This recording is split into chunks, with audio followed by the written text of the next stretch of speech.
ফজরের পরে সালাম ফিরিয়ে কারোর সঙ্গে কথা না বলে এই দোয়াটি 100 বার পড়েন, দুনিয়া আপনার পায়ের নিচে মাথা নত করতে বাধ্য হবে ইনশাআল্লাহ। আল্লাহ রাজত্ব দান করে দিবেন। আপনার অভাব অনটন, দুশ্চিন্তা, অসুস্থতা, পেরেশানি, সন্তান কথা শুনছে না, কোনো কিছুতে উন্নতি নেই, বিদেশে গিয়ে আটকা পড়েছেন, দেশে আসতে পারছেন না, আল্লাহ সব দোয়া আপনার কবুল করে নেবে যদি আপনি করতে পারেন। আল্লাহর উপর ভক্তি ভরসা রেখে আপনি আমল করুন না, আল্লাহ তাআলা অবশ্যই রিজিক খুলে দিবেন। আল্লাহ তার আল্লাহু খায়রুর রাজিকিন, আল্লাহ হচ্ছে উত্তম রিজিক দাতা। আল্লাহ আপনার তো অবশ্যই কবুল করবেন। আল্লাহ বলেছেন উদউনি আস্তাজিব লাকুম, আমার কাছে চাও আমি দিয়ে দিব। এই কথাগুলো তোমরা শেয়ার করে দিবা, ফ্যামিলি সবার কাছে শেয়ার করবা। তুমি আমল না করো সওয়াব পাবা যদি তোমার একটা কথা অন্য কেউ শুনে আমল করে।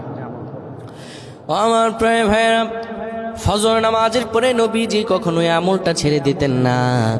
কেউ যদি ফজর নামাজের পরে পড়ে সুবহানাল্লাহি ওয়া বিহামদিহি সুবহানাল্লাহিল আযীম 100 বার যদি কেউ পড়তে পারে, কারো সঙ্গে কথা না বলে 100 বার পড়ার কারণে আমার আল্লাহ রব্বুল আলামিন তাকে রিজিকে বরকত দিবেন, তার হায়াতে বরকত দিবেন, তার মনো শান্তিতে বরকত দিবেন।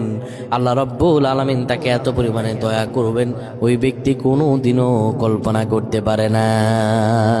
সুবহানাল্লাহ।